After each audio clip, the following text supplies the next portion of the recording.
Good day everyone. I am Julby Paran Jr. I am BSISM intern. For today's video is I will introduce the 10 commandments of safety driving. Number 1, I will not drive when drunk, nor your waist, nor fatigue. Number 2, I will not pass without care on curbs, nor hills, nor the views is unwind. I will not violate speed laws, nor exceed speed limits.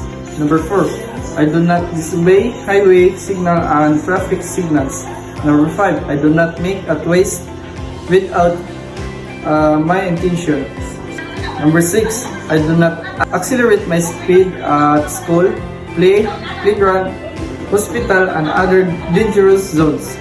Number 7, I will not accelerate when crossing at intersection. Number 8, I do not lower my headlight on approaching cars at nights. Number 9, I will slow down when twilight comes and unsafe road conditions are before me.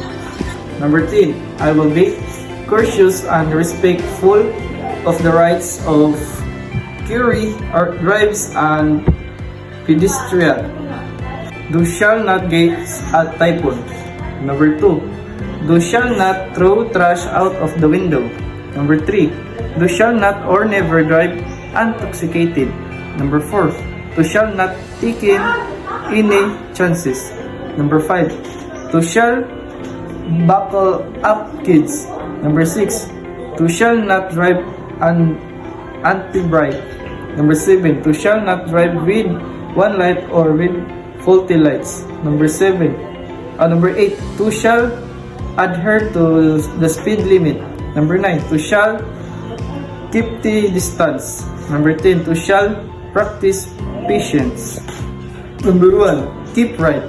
Number 2, observe road courtesy. Number 3, prohibited parking. Number 4, if individual do not overtake. Number 5, the bus stop row lining up on the bus stop zone. Number 6, row to prevent or can traffic management measure. Number 8, the philosophy of